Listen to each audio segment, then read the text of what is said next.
The lake was too quiet that morning. No ripples, no birds, no breath of life. Just an unnatural stillness pressing against my chest as my truck rolled to a stop beside the dock. I opened the door, and the smell hit first. A metallic, chemical reek, sharp enough to burn my throat. Copper, rot, poison. The scent of a trespassing violation carried out into the dark by someone drunk on fake authority. I walked toward the shoreline. My boots sank into mud that used to be alive. The water glowed an impossible blue-green under the rising sun, like someone had poured antifreeze across the surface. And then I saw her. Big Bertha, floating belly up 20 feet from the dock. 3 years. 3 years of feeding her at dawn, watching her grow into an 8-pound legend known across the county. I lifted her from the water. Her body was limp and cold, slick with death, scales dulled by the industrial poison someone had dumped into my spring-fed lake. My hands didn't shake from grief. They shook from something colder, something sharper. That moment when fury hardens into purpose. They didn't just kill a fish. They executed a piece of my land. They crossed into something they couldn't crawl back from. And that's when I realized who did it. Vivian Blackwater. The HOA president who'd spent months clawing at my property lines like a feral bureaucrat desperate to control something she didn't own. The same HOA parasite who treated my family lake like it was a blemish on her precious subdivision view. The same surveillance creep who thought harassing a man out of his own backyard was part of her job description. But this wasn't harassment. This wasn't another intimidation attempt. This was environmental warfare. But that's not even the half of it. I crouched over the water, Bertha still in my hands, and the chemical sheen rippled under the sunlight. My lake should smell like honeysuckle, damp earth, and spring minerals. Instead, it smelled like a chemical plant explosion. A felony crime scene disguised as landscaping maintenance. Hundreds of fish floated in clusters, bluegill, crappie, catfish, every species that had thrived here for generations, now murdered by someone who couldn't stand the idea of a man fishing on land she didn't control. I looked around the shoreline, scanning for signs of where the poison entered. That's when I saw tire tracks pressed into the mud, fresh, deep, heavy. A truck had backed right to the water's edge. 2 sets of footprints. Someone stood here last night, wearing heavy boots, dumping chemicals they had no business touching. I took photos. Every angle, every tread, every pool of neon water swirling with death. The sun climbed higher, heat mixing with chemical vapor rising off the lake. It burned my nostrils, burned my anger, burned away whatever hesitation I might have once had. Whoever did this wanted to break me, wanted to send a message, wanted to prove the HOA cult could crush the homeowner who refused to kneel. They thought this would end me. They had no idea what they'd started. I pulled out my phone and dialed the county environmental emergency line. As soon as I described the lake's condition, the dispatcher's voice sharpened. "Sir, do not touch the water again. Do not let pets near it. Stay clear. A team is en route." I stood on my dock, gripping my phone as the morning air twisted into something uglier, heavier, suffocating. I could feel the rage settling into my bones, slow and cold. You don't rebuild a moment like this. You don't forget it. You don't walk away. You retaliate. Controlled. Calculated. Surgical. Officer Patterson arrived 20 minutes later with a hazmat kit that looked military grade. He stepped out of the truck, and the moment he inhaled the air, he swore under his breath. "Someone dumped industrial copper sulfate," he said. "A lot of it. This isn't a mistake. This is intentional." I watched him test the water. The strips turned violent shades of purple and blue, colors that don't exist in anything natural.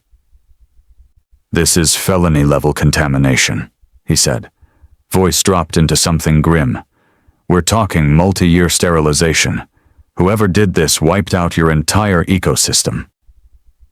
He didn't know the HOA had been at war with me. He didn't know Vivian's harassment had escalated into something deranged. But as he looked at the lake, then at me, I could see the moment he understood this wasn't random. This was targeted destruction. "Do you have any enemies?" he asked. I didn't answer. Not yet. Because here's where everything blew apart. As Patterson photographed the shoreline, he followed the tire tracks leading from the waterline to the gravel path. His eyes narrowed. "These tracks look commercial," he muttered. "Heavy-duty truck, probably hauling chemicals."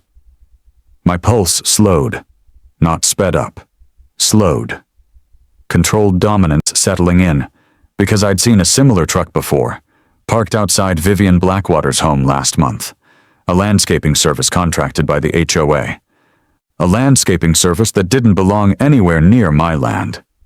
I walked the tracks with Patterson, each step pushing the truth further into the light. The path curved toward the tree line, exactly where I'd heard machinery last night around midnight. At the time, I thought it was nothing, just another HOA intimidation tactic. They loved noise warfare. They loved showing up at the edge of my land like they owned a single inch of it. But now the truth was in the mud. They'd come here in the dark. They'd trespassed. They'd dumped chemicals. They'd murdered my lake. They'd crossed into felony territory with the confidence of tyrants who thought they were untouchable. I could feel Patterson studying me as he took notes. "We'll need to pull local security footage, houses nearby, road cams, anything." He paused. This wasn't just illegal. This was personal. He had no idea. I walked back to the dock, Bertha still at my side. The water was too still, too quiet. Even the wind felt wrong, like it didn't want to touch the poisoned surface. I replayed the past months in my mind, Vivian showing up with covenants that didn't apply to me, screaming about property values, threatening lawsuits, staging landscaping stunts meant to drown out my fishing with diesel engines, the HOA cult circling me like vultures hungry for control, the surveillance creeps timing their dog-walking routines to glare at me like they were deputized soldiers, the fake enforcement parasites acting like my 12-acre property was a crime scene because I dared to exist outside their authority. Every single move pointed back to the same woman, the same ego, the same obsession with territorial dominance. But killing my lake? This was something else. This was a declaration, an attempt to break me, to force me out, to erase me. I lifted my eyes to the horizon, the subdivision sitting pretty in the distance like a row of plastic crowns. And that's when I saw it. The waterline, the flow, the direction of the spring. The realization hit like a thunderclap. Cold, precise, devastating. The water in my lake feeds the underground spring system, the same system that supplies the HOA with drinking water. Every faucet in Willow Creek Estates.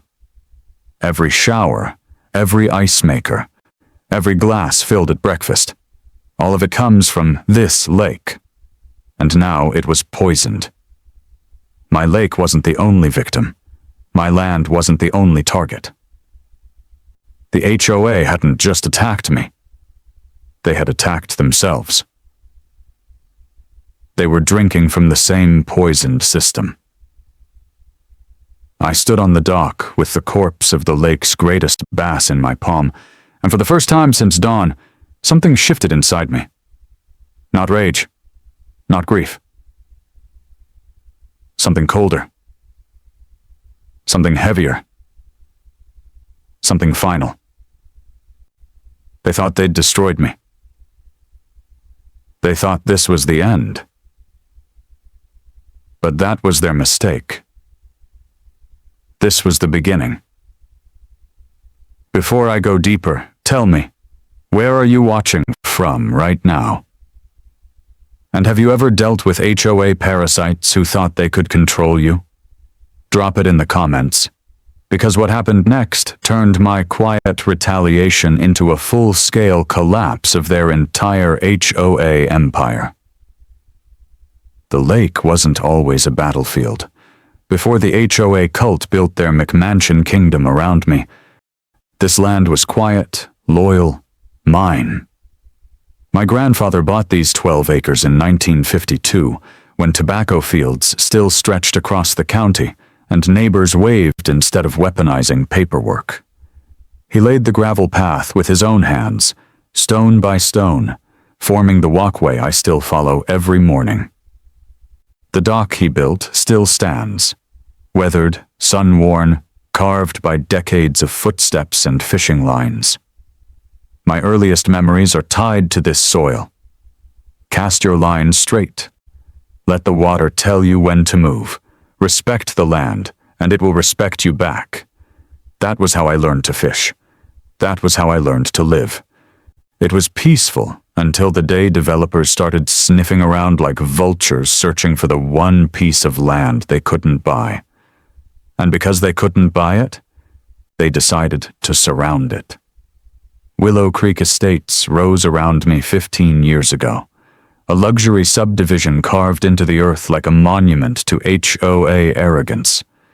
847 houses, manicured lawns, surveillance-grade landscaping, rules written so tightly they could strangle air.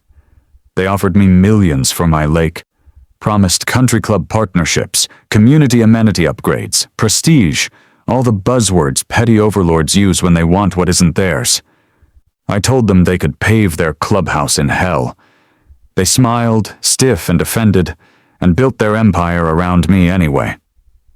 Most residents were normal people, busy, friendly, curious about fishing when they jogged past. But the HOA board? The parasites who thrive on control? They watched me like I was a threat. People with no authority over my land acting like their clipboards gave them jurisdiction. I ignored them. I had no idea they'd eventually escalate into home invasion energy, disguised as community governance. Vivian Blackwater arrived 8 months later. White Lexus, leather portfolio, voice that sounded like a lawsuit rehearsing itself. She moved into the largest Lakeview property like she was claiming a throne. Within 6 months, she'd staged an HOA coup, ousting the quiet retirees who used to run the board. She called it necessary leadership reform.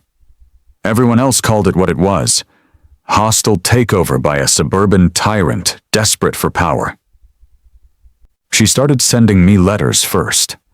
Official language meant to intimidate.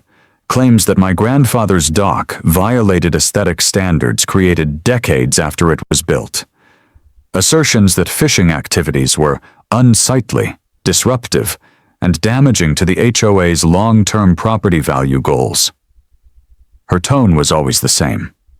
She owned everything she could see, and she wanted me erased from the landscape. When I ignored her, she doubled down, escalating from annoyance to obsession. She wanted a victory. She wanted compliance. She wanted me gone. What she got was a man who doesn't bend.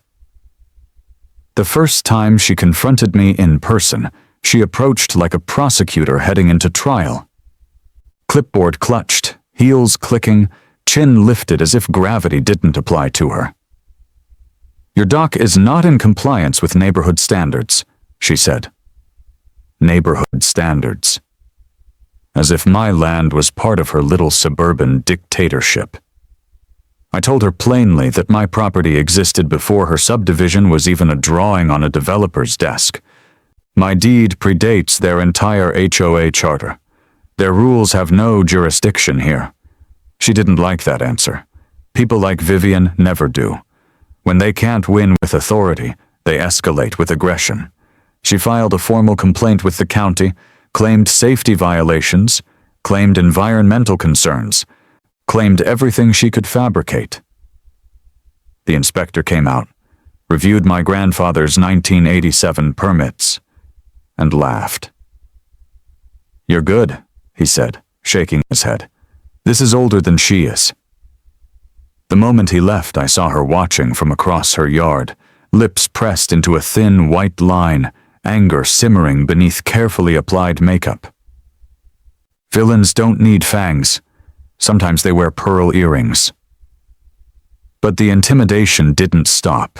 It evolved. Every morning at 6, when I brought my tackle box down to the dock, Vivian's yard would erupt into chaos.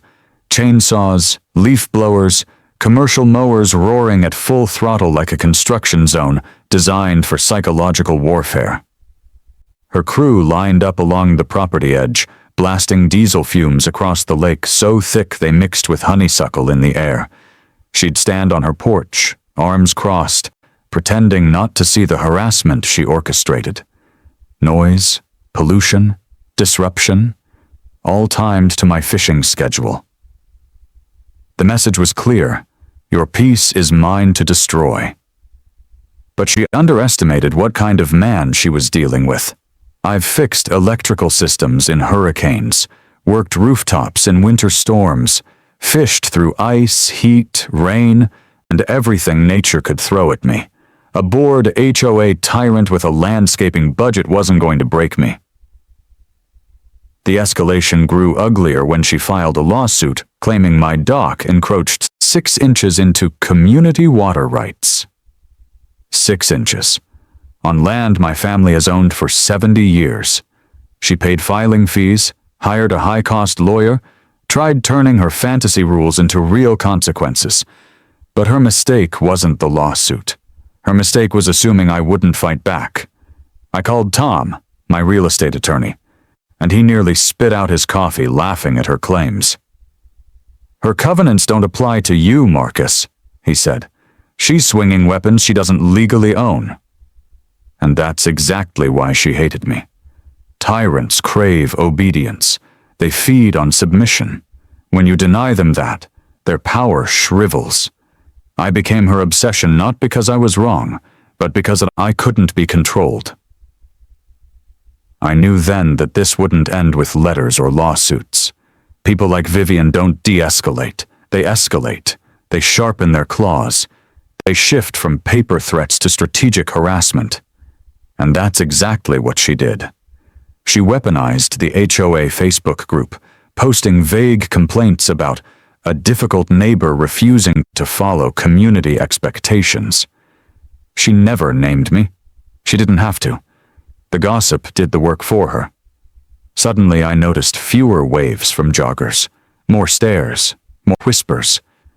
HOA cult behavior spreads fast, especially when fed by a leader addicted to performance authority. But social ostracization wasn't enough. Not for someone like her. She wanted total control. And because she couldn't rule over me, she began trying to destroy everything connected to my land. What she didn't know, what she couldn't know, is that I already held a weapon she hadn't considered. Years before the subdivision existed, I'd surveyed the underground spring system with my grandfather. Later, as a solar installer, I worked inside dozens of homes in Willow Creek Estates. I knew their electrical systems, their utility setups, their well lines. I knew how water moved under their land because I'd installed systems that depended on it. Their entire subdivision drinks from the same aquifer, fed by my lake. I understood this long before Vivian ever learned my name.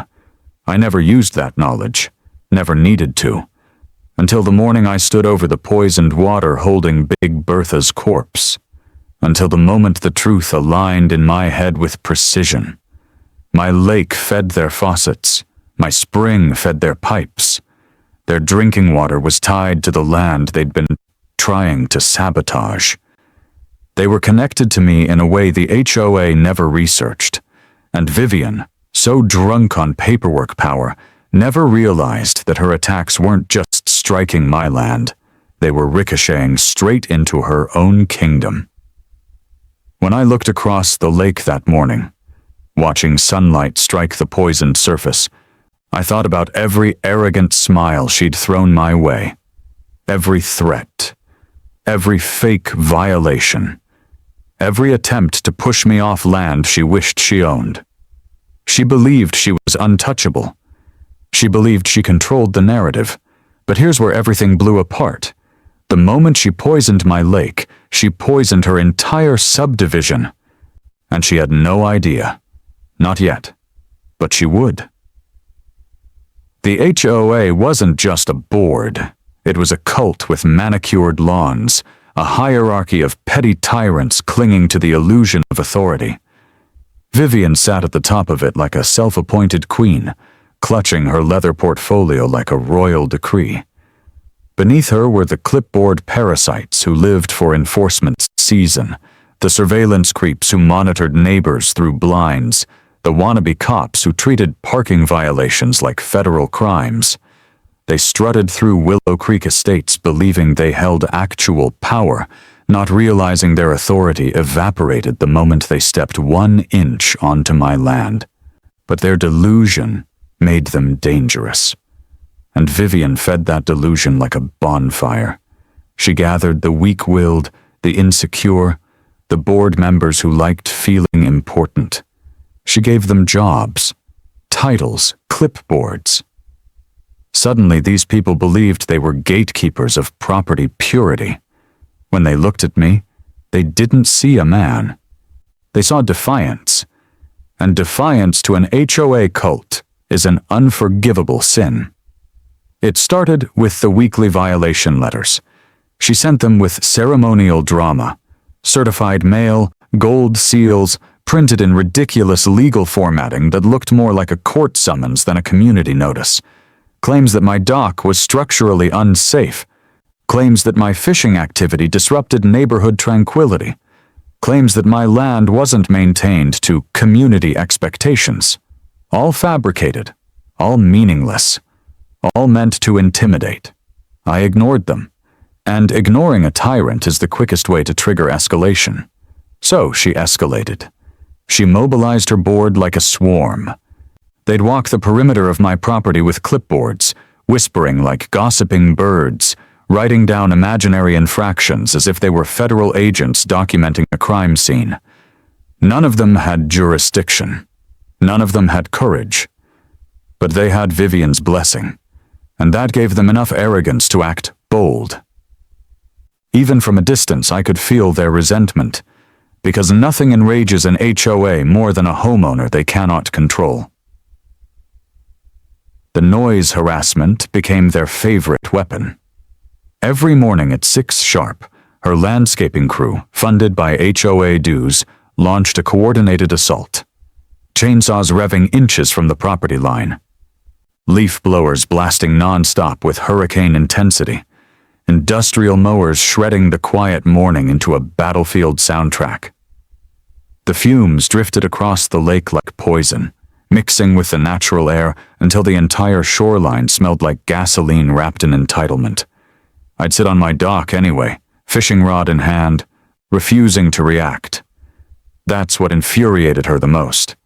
She wanted to see fear. She wanted to see frustration. She wanted victory. Instead, she saw a man unmoved, a man with deeper roots than her entire board combined. And when intimidation fails, tyrants turn vicious. She held HOA meetings where she used my name without using my name. Certain residents who refuse to follow community standards. Certain individuals contributing to aesthetic decline. Certain homeowners who think they're above the rules. Every phrase was aimed at me, and the board members nodded like obedient chess pieces. She created a fake narrative, a villain story where I was the neighborhood threat. She needed that story to justify her obsession, and because people love easy enemies, they followed her lead. Suddenly whispers followed me through town. The fishing man who refused to comply. The lone property owner resisting community unity. They didn't know my land wasn't in their community. They didn't know their rules were meaningless. They were fed lies by a woman addicted to control. Her harassment hit a new peak when she filed the encroachment lawsuit. 6 inches of imaginary dock intrusion into community water rights. It was absurd on its face. But absurdity doesn't matter to a tyrant. Only paperwork does. The lawsuit crawled through the system, and Vivian flaunted it like a trophy. I heard her bragging one afternoon while walking past the community center. "He won't be fishing much longer."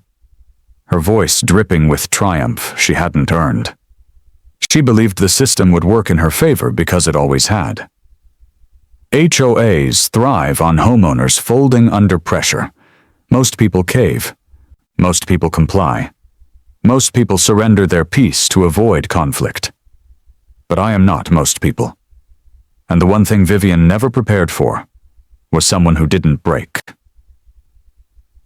Then came the digital ambush. The HOA Facebook group turned into a propaganda machine.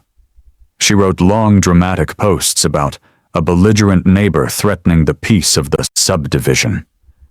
She painted me as a lawbreaker, ignoring safety standards, damaging communal harmony, and endangering children with my reckless activity. The comments section exploded with HOA loyalists, each eager to show their allegiance to the Queen. Keyboard warriors posting from their immaculate kitchens, treating me like a suburban menace. The digital mob loved the drama. They loved having an enemy. But they never questioned the source of their story, because tyrants like Vivian wrap their lies in the illusion of professionalism. And her followers mistook professionalism for truth. The harassment grew more personal. I'd leave my property and feel eyes following me. People I used to nod to suddenly crossed the street to avoid me. They believed the narrative because it was easier than admitting their HOA president was a manipulative sociopath. One afternoon, a man I'd never spoken to told me I should show some respect for the community. Another woman whispered, "Troublemaker," under her breath as I walked by. Vivian had built an entire mythology around my existence. She was preparing the ground. She was building justification. She was laying the emotional foundation necessary to commit the act that came next, something she believed the community would accept as necessary enforcement. She was wrong. She just didn't know it yet. The real turning point came when a county inspector unintentionally revealed the truth. He'd been reviewing documents from the frivolous complaints she'd filed, and as he closed his folder, he sighed in frustration. "You know," he said, "she's been asking us whether there's any way to force you to remove your dock. Even hinted at more forceful strategies." More forceful strategies. The words hung in the air. Not because I was surprised.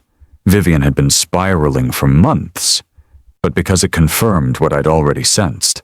She wasn't operating within her usual fake authority lane anymore. She was reaching for real damage. She wanted escalation. She wanted a decisive blow. She wanted me gone, no matter what laws she had to bend or break to make that happen. I walked home that afternoon with a heaviness in my chest that wasn't fear. It was anticipation. People like Vivian don't stop until something breaks. They push and push until the world cracks under their delusion. And I could feel it in the air, in the way she stared across the lake with cold calculation, in the way her board members avoided eye contact, in the way the landscaping crew timed their engines with my footsteps. Something bigger was coming, something reckless, something dangerous. I didn't know the exact form, but I knew the moment she stopped pretending she was acting for the community, she'd unleash the real weapon she'd been preparing. Tyrants don't retreat. They escalate until they self-destruct. And Vivian was inching closer to that cliff every day. I stood on the dock that evening as the sun dipped behind the ridge, wind rippling across the water. The lake shimmered with the last light of day, unaware of the destruction about to fall upon it. I felt the same stillness that comes before a storm, the kind that holds its breath right before lightning splits the sky. Vivian had built her power on intimidation. She believed fear could shape reality. But she didn't understand the one truth every tyrant learns too late. When you push a man who has nothing left to fear, you give him nothing left to lose. And before the week was over, she would make the mistake that would collapse her entire empire. She was preparing her assault. She was sharpening her claws. She was crossing lines she couldn't uncross, and I could feel it. Something dark, moving toward my land, ready to break the world open. The morning after the poisoning, my land felt hollow, like something sacred had been gutted while I was gone. But grief didn't slow me. Grief sharpened me. I moved through the shoreline like a soldier returning to a battlefield, recording everything with cold precision. Dead fish drifted against the bank in silent piles. The surface shimmered with a chemical film that fractured the sunlight into unnatural colors. I knelt beside a rock, dipping a jar into the water, careful not to disturb the sediment. The coppery scent punched my sinuses again, confirming what Patterson had already implied. This wasn't low-grade backyard treatment. This was industrial-strength poison, the kind contractors use on wastewater pits, the kind no homeowner should ever touch. I sealed the jar and marked the time, then another, then another. Documentation wasn't emotional, it was ammunition, and I was preparing for war.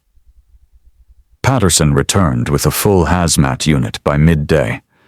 They tested the water, the soil, the dead fish, even the cattails lining the edge of the lake.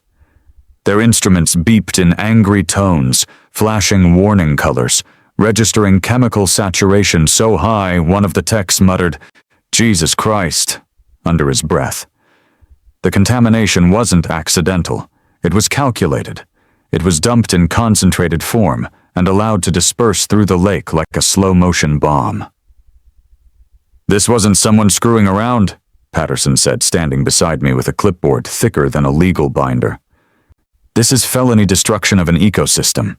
Someone meant to cause maximum damage." He didn't know the HOA had been escalating. He didn't know how many complaints, lawsuits, or intimidation tactics led to this moment. He saw only the aftermath. I saw the motive. But the true breakthrough came when Patterson approached me, holding a tablet. "We got footage from Henderson's door cam," he said. "You'll want to see this." He played the video. A commercial truck rolled into frame at 2:17 a.m., headlights off, creeping down the private road toward my lake. Two figures stepped out of the cab wearing protective suits, hooded, masked, gloved.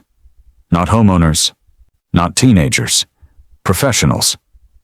They hauled large jugs from the truck bed, carried them to the water, and poured the contents in long, controlled arcs.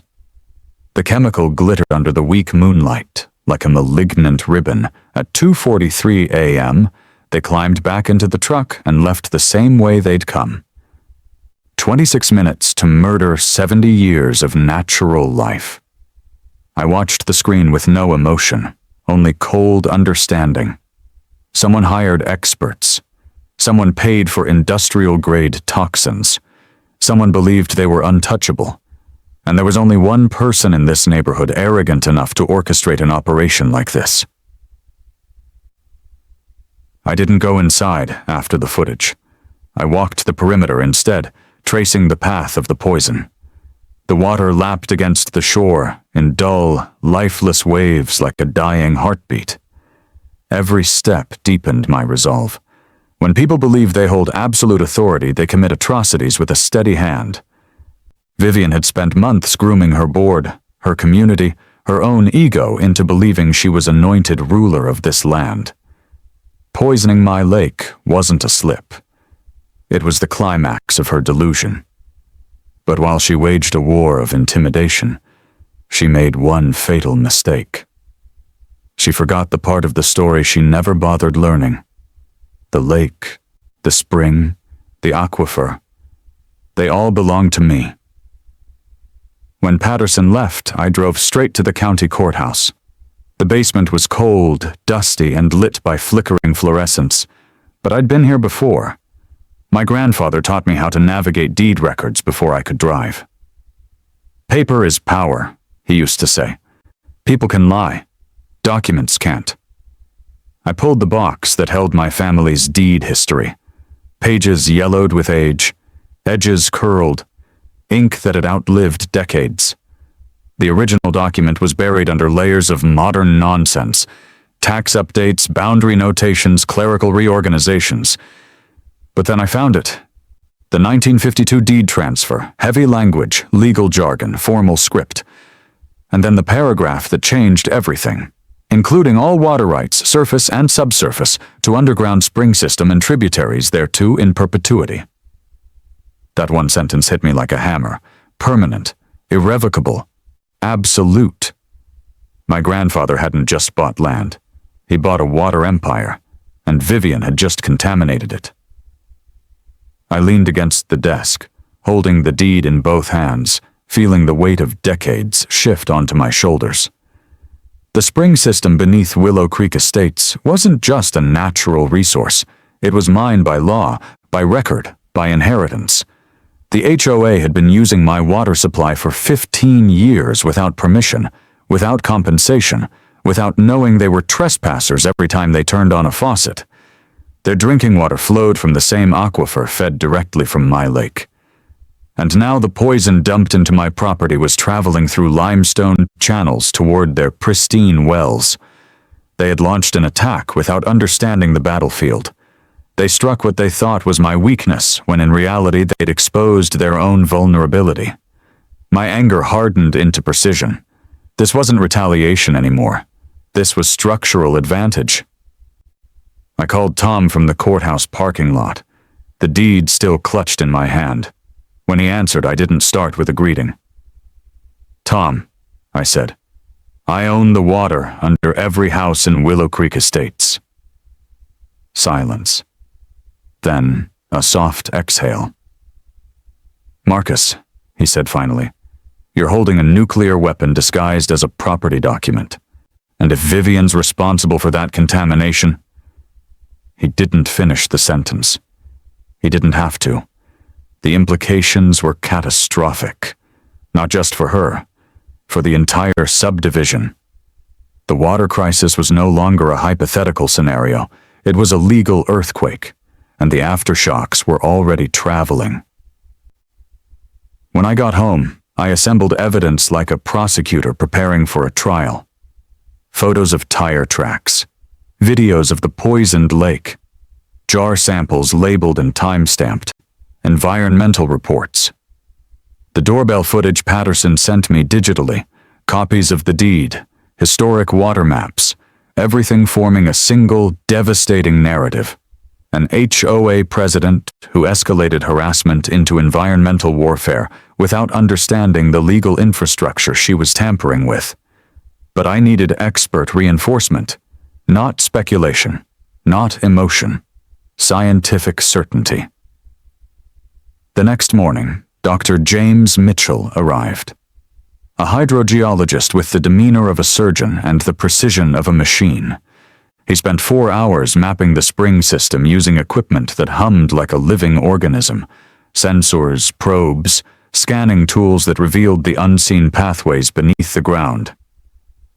"Your aquifer is single source," he said, kneeling by the water's edge. "One underground stream feeding both your lake and the subdivision wells. Contamination here will travel downstream within weeks." He held up a vial of water, swirling it under the light. The chemical residue shimmered like a warning. "They're drinking this soon," he said. "Every house, every tap." A hollow silence settled over the shoreline. Not shock, confirmation. While Mitchell worked, I contacted Sarah Morgan, an investigative journalist known for dismantling corrupt HOAs like it was her personal sport. She visited that evening, recording interviews, collecting documents, cross-referencing everything with state databases. When she saw the doorbell footage, she whispered, "She's finished." When she read the deed, she sat up straighter. "Marcus," she said, "this will be national." Vivian had built her reputation on weaponized authority, but Sarah would expose the truth, an HOA tyrant who poisoned her own community's water supply while attacking the man who legally owned it. But there was one piece missing. One link tying the chemicals directly to Vivian. I found it the third Saturday after the poisoning. I had been recording the landscaping crew's movements ever since the harassment campaigns began, and that morning I caught them dumping organic waste directly into a protected wetland inlet behind the subdivision. Trash bags, grass clippings, fertilizer-saturated debris, all of it shoving contaminants into federally protected water pathways. It wasn't just negligence, it was a pattern, and when I ran the company name, Pristine Landscaping LLC, through the state database, the screen displayed the final puzzle piece, 40% owned by Richard Blackwater, Vivian's husband, a developer tied to the same permits that illegally failed to disclose my water rights. The evidence was no longer a thread. It was a chain, one that wrapped itself around the HOA's throat.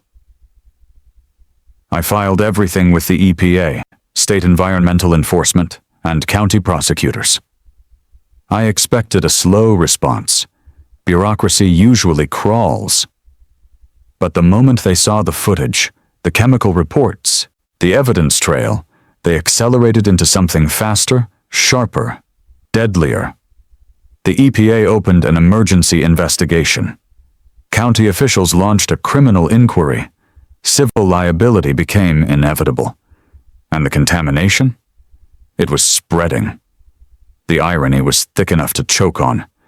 Vivian had been so obsessed with destroying me that she unleashed a poison that would flow straight into her neighbor's water glasses. And still she had no idea. The proof was complete. The trap was set. The truth was moving faster than the toxins in the aquifer. And the moment the first HOA resident complained about a metallic taste in their tap water, I knew the collapse had begun. Vivian had fired the first shot, but the moment she poisoned my lake, she doomed herself. She just hadn't realized the war she started was already over. The next step wasn't retaliation, it was revelation. And the explosion waiting to hit her would be public, unavoidable, and absolute. The collapse of an HOA empire doesn't start with lawsuits. It starts with a taste. A bitter metallic tang rising in the morning coffee of Willow Creek Estates. The first complaints popped up on their Facebook group like sparks before a wildfire. Does anyone else taste something weird in the tap water? My kid said the water smells funny this morning. Is the filtration system broken? At first, the comments trickled. Then they flooded.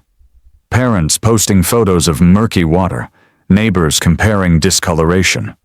One woman claimed her dog refused to drink from its bowl. Another posted a picture of her toddler clutching her stomach in pain. The digital panic ignited the entire community. But instead of seeking truth, they sought their queen. They turned to Vivian, and Vivian did what tyrants always do when cornered. She lied. She crafted an official HOA announcement, dripping with the same fake professionalism she'd used to terrorize half the neighborhood. Residents may experience temporary mineral fluctuations due to seasonal groundwater shifts. She called it normal, temporary, harmless. She treated a public health crisis like a smudge on a window. She needed the community to trust her narrative because the alternative, the truth, would obliterate her. But that's not even the half of it. Because while she spoon-fed the neighborhood excuses, she was unraveling behind the scenes. A woman who once bragged about her ironclad legal mind now sounded frantic, desperate, naked in the face of consequences she never thought would come. Oh, her panic pushed her into stupidity.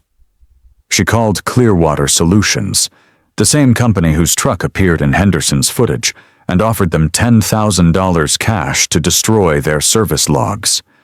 But the owner, suspicious of a woman babbling about unfortunate misunderstandings and urgent confidentiality, recorded the entire call.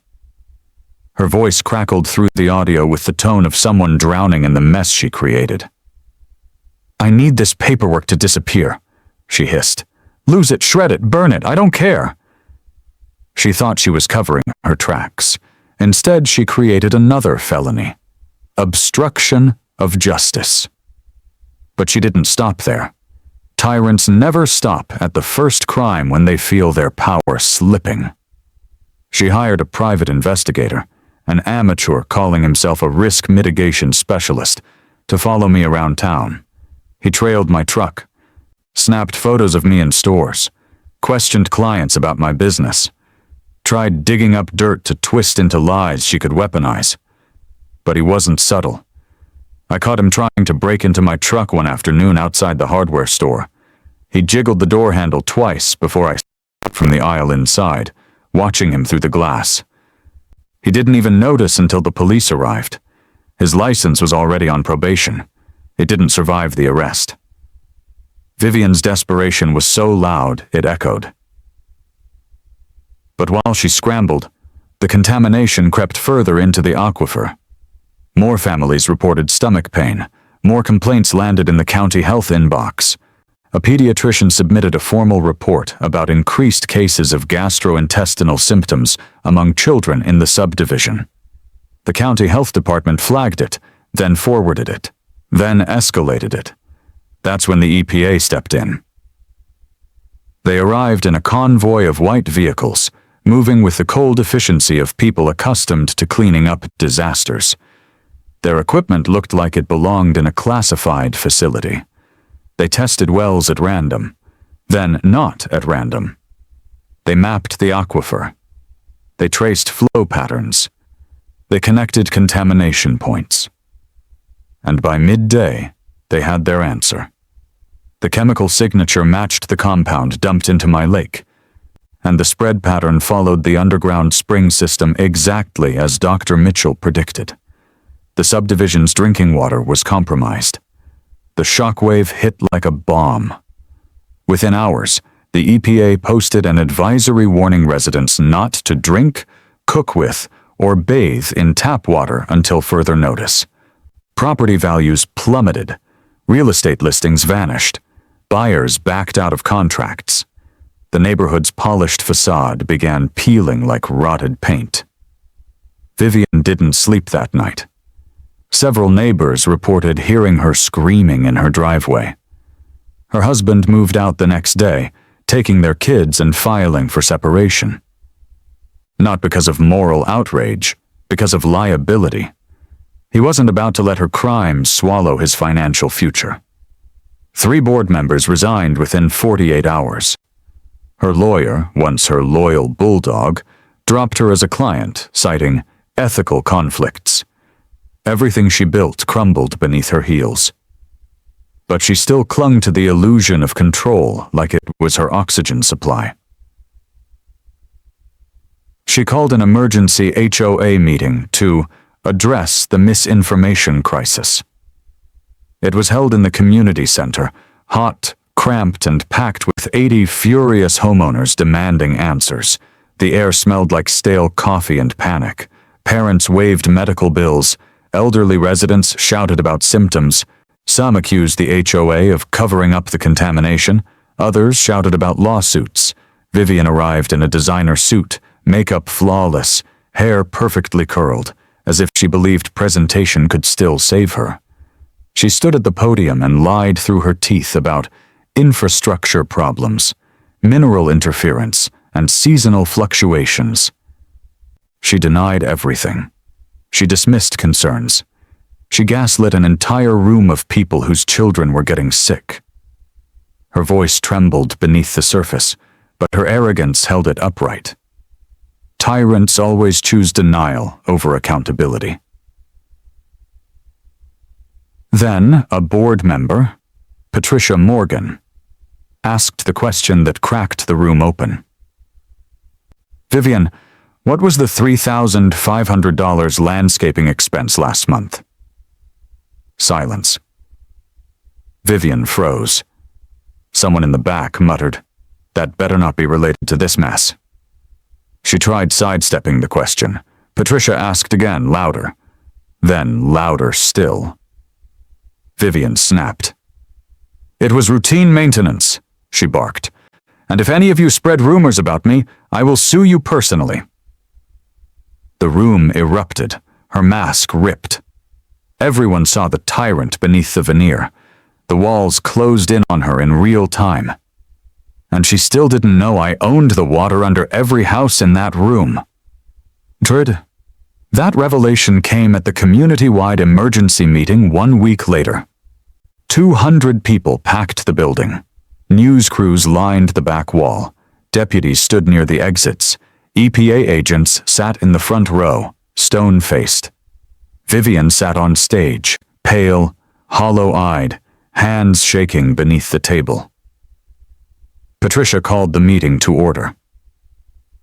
"We're here to address water quality, legal findings, and community responsibility." The room hissed with tension. Parents glared. Elderly residents crossed their arms. Neighbors who once worshipped Vivian now looked at her like a ticking bomb. The EPA presented first. Dr. Sandra Murphy stood at the projector, her tone clinical and unforgiving. She displayed charts showing copper sulfate levels 4 times the federal safe standard. Maps showing contamination originating from one point, my lake. Flow diagrams showing spread through the aquifer into residential wells. "This contamination is consistent with an industrial algicide," she said. "It did not occur naturally. It was introduced." All eyes turned toward Vivian, whose face drained of color like someone pulled the plug on her bloodstream. A voice in the crowd shouted, "Who did this?" Dr. Murphy stared directly at Vivian and said, "That is part of an active criminal investigation." The room temperature dropped. Vivian's eyes flicked wildly around the space, searching for an ally. She didn't find one. Then Patricia stepped forward. "Marcus Reed has something to share." The crowd parted as I walked to the microphone. Cameras pivoted. Hundreds of eyes locked onto me. "Most of you know me as the guy who kept fishing," I said. "What you don't know is that the lake Vivian poisoned is the same water source feeding every well in this subdivision." Gasps rippled across the room. "This," I said, lifting the deed so everyone could see, "is the original 1952 document granting my family all water rights, surface and subsurface, in perpetuity." I read the clause aloud. "Your drinking water is legally mine, has been for 15 years. Your developer never purchased these rights. You've been using my water without permission." Shock collapsed into chaos. Voices rose. People demanded answers. Vivian stood abruptly. "Lies!" she screamed. "He fabricated that!" But her voice cracked, and everyone heard it. I held up the doorbell footage next. The screen behind me lit up with the image of the Clearwater Solutions truck, the figures in suits, the chemical dumping, the timestamp. The evidence hit the room like a hammer. "Vivian Blackwater hired an industrial algicide company," I said. "She poisoned my lake. And in doing so, she poisoned her entire neighborhood." Vivian lunged forward. "This is slander! He contaminated his own property to frame me." The deputy stepped onto the stage before she finished her sentence. "Ma'am," he said, "we have a warrant for your arrest on charges of environmental destruction, obstruction of justice, and misuse of HOA funds." Handcuffs clicked around her wrists. She went feral. "You'll regret this," she screamed. "All of you! That redneck manipulated you!" The cameras captured everything. Her voice cracked into hysteria as she was led out the side door, her empire collapsing behind her. The room sat in stunned silence. 100 people absorbing the reality that their tyrant had turned them into victims of her crusade. The confrontation was over, but the fallout was just beginning. The moment the doors closed behind Vivian and her screams faded into the hallway, The room inhaled as one wounded collective. It wasn't victory yet. Not for me, not for them. But it was the first exhale after months of suffocating under her tyranny. The collapse had begun, but justice requires structure, precision, and teeth. And that was exactly what my team brought to the table. I didn't waste a single hour after the public meeting. Tyrants unravel fast, but legal consequences move only as quickly as the people driving them. I intended to drive them like a man flooring the gas pedal on a downhill road. The next morning, Rebecca Torres, the environmental lawyer whose courtroom reputation made corporations break into cold sweats, sat at my kitchen table reviewing everything we had. The deed, the EPA findings, the contamination reports, the footage, the financial irregularities, the bribe recording, the PI's arrest. Her eyes glinted with something that could only be described as professional hunger. "Marcus," she said, tapping the deed with a manicured finger. "This case isn't big. It's enormous. The water rights alone could have generated one of the largest civil suits in state history. But combined with contamination, child illness reports, and federal involvement." She paused, then smiled. "This is a multi-front legal strike waiting to happen." She drafted 3 actions simultaneously. First, a federal lawsuit asserting water rights violations for 15 years of unauthorized use. Second, a civil suit seeking damages for environmental destruction, restoration costs, property devaluation, emotional distress, and punitive damages severe enough to flatten any insurance policy the HOA carried. Third, a petition for emergency EPA oversight requiring the subdivision to comply with strict restoration and monitoring procedures, all under my authority as the legal water rights holder. It wasn't revenge. It was reclamation. A system I never wanted to wield, now placed firmly in my hands because someone tried to erase me. While Rebecca built the legal arsenal, Dr. Mitchell constructed the scientific one. He returned to the lake with a full research team, laying out equipment across the dock like battlefield instruments. They tested water movement, analyzed soil absorption, traced contamination spread through the aquifer, and mapped it with surgical precision. "This is textbook environmental impact," he said. "Not only will this evidence hold up in court, it will dominate." His calm tone made the severity even more chilling. "They didn't just harm your lake. They created a regional contamination incident. When the Attorney General sees this, it will escalate." He meant criminal charges. He meant long-term oversight. He meant finality. Meanwhile, Sarah Morgan orchestrated the narrative. She interviewed residents, photographed meeting minutes, followed paper trails through HOA bank records, and investigated the developer's original permit filings. What she uncovered added gasoline to the already roaring fire. The developer had lied on multiple documents 18 years ago, claiming independent wells not connected to any existing water systems. But the wells absolutely tapped into my aquifer. And because of that lie, every house in the subdivision had been built on a legal falsehood. "This story," she said, assembling notes across my dining table, "isn't just HOA corruption.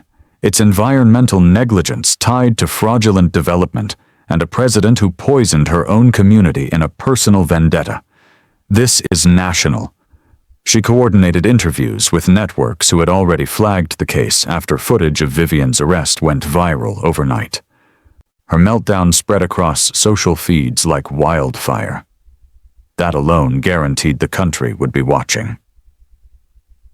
As my experts tightened the noose, more disintegration followed inside the HOA. Patricia called me the next afternoon, voice tight but resolute. "We've reviewed the financials," she said. "Vivian used thousands of dollars in community funds for personal retaliation campaigns. Enlisting contractors, paying off the PI, covering lawsuit fees. Even small expenses like certified mailings used as intimidation weapons. The board filed an internal misconduct report and handed it to county prosecutors. Embezzlement, fraud, abuse of fiduciary duty. Every charge another nail in the coffin of the empire she built. But the worst revelations weren't about money. They were about damage. Dozens of families submitted health reports, documented symptoms, lab tests showing increased copper levels in children. The county health department linked these cases to the contamination. The AG's office opened an investigative docket. It wasn't just an HOA scandal anymore. It was a public health emergency with a clear perpetrator. And every document, every expert, every test pointed back to the same tyrant, Vivian Blackwater. Throughout all of this, I remained calm, controlled, focused. Fury sharpens the blade, but control decides where to cut. I knew when I started documenting months prior that harassment wasn't the end of her spiral. I knew something bigger was coming. And when she dumped poison into my lake, the retaliation wasn't emotional, it was necessary. So I followed every legal requirement. I filed every document, I recorded every call. I didn't let rage speak for me, I let evidence speak. I let expertise speak. I let her own actions drag her into the pit she dug. Within a week of her arrest, the Attorney General added charges for illegal dumping, criminal negligence, and endangering public health. 3 more families filed civil actions against her personally. EPA officials conducted a full compliance audit on the subdivision. Insurance providers initiated claims investigations. The HOA received notice that their premiums would be reevaluated due to catastrophic liability exposure. Her destruction had become systemic. Her collapse was absolute. Her empire wasn't just falling, it was imploding from every direction. But the final move wasn't legal or scientific or public. It was structural. Rebecca drafted a settlement proposal crafted with surgical clarity. I would waive 15 years of water rights back payments, more than $30 million, if 3 non-negotiable terms were met. Full environmental restoration funded jointly by the HOA insurance carrier and Vivian's assets. Permanent resignation of Vivian from all HOA and legal positions. And federal EPA oversight to ensure no future board could ever weaponize authority again. It wasn't mercy. It was strategy. I wasn't going to bankrupt hundreds of innocent families to punish one tyrant. I wanted restoration. I wanted accountability. I wanted future protection. And by giving the homeowners a path forward, I made sure they never saw me as the enemy. Vivian had manipulated them into believing I was a threat. Now the truth rewired the neighborhood. I wasn't the villain. I was the shield. Patricia took the offer to an emergency board vote. It passed unanimously, publicly, on record. The board apologized. The community apologized. And the system Vivian once used as a weapon transformed into a tool of justice. The homeowners weren't my adversaries anymore. They were casualties of her obsession. And now they were partners in rebuilding what she tried to destroy. Tyrants always believe their power ends with their downfall. They never imagine that their victims will rebuild something stronger than the empire they tried to rule. Everything was in motion. Everything was aligned. And the only missing piece was the final judgment. The moment everything she created turned to dust. 6 months after Vivian's arrest, the lake no longer smelled like death. It smelled like what it used to. Clean spring water rolling off limestone, carrying that faint mineral scent my grandfather used to breathe in like it was holy. The restoration teams worked through every season, hauling away poisoned sediment, reseeding aquatic plants, reoxygenating the water, and tracking every microscopic sign of recovery. Dr. Mitchell tested the lake monthly, and each time his report grew lighter, cleaner, more hopeful. When the EPA finally declared the water safe again, he stood on my dock with his hands on his hips, pride softening his usual clinical tone.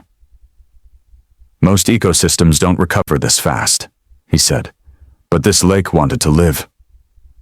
I looked across the surface that once reflected chemical rot, and now glittered with sunrise, and for the first time since the poisoning, I felt something ease inside me. Not forgiveness, not peace, just the quiet certainty that the land had survived the worst the HOA tyrant could throw at it. And so had I.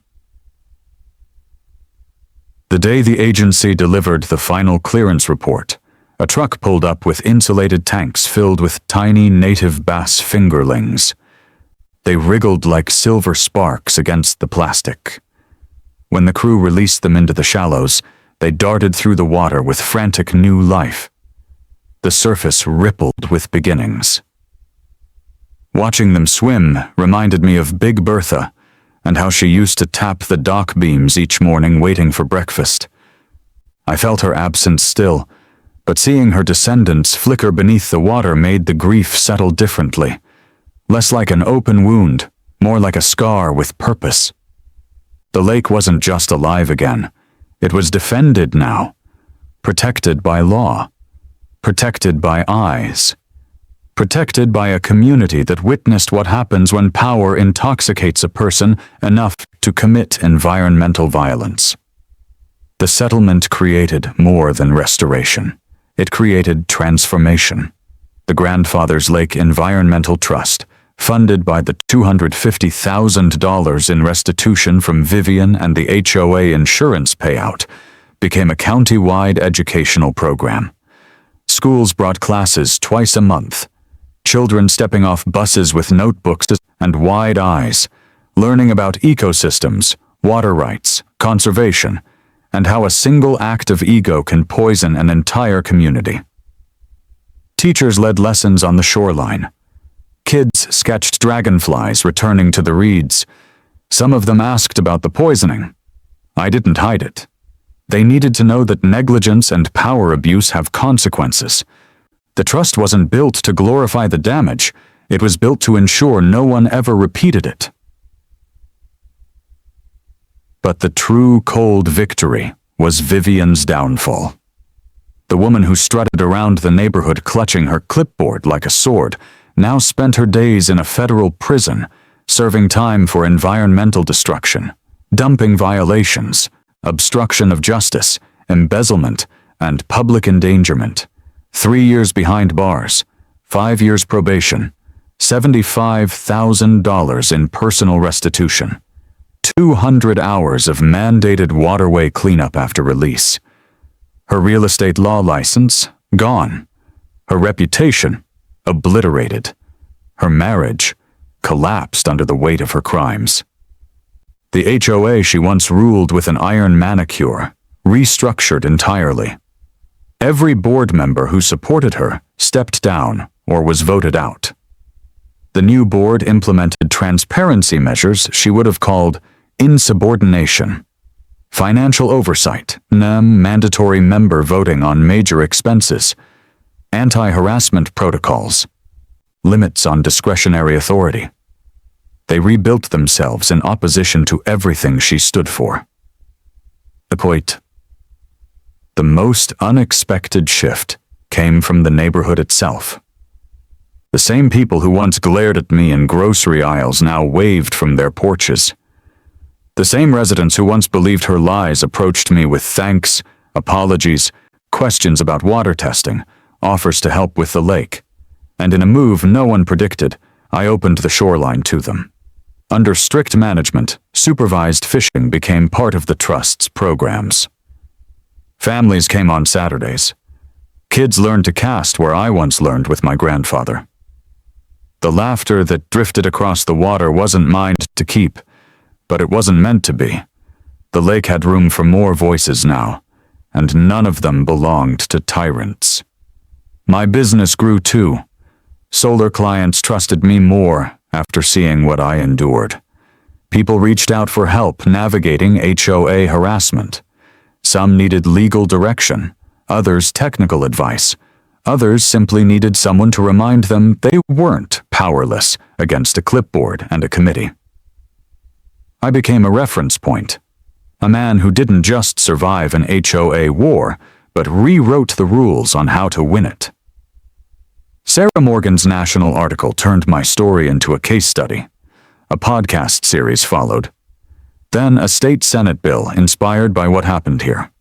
Legislation limiting HOA authority over pre-existing properties and establishing penalties for boards that weaponize governance.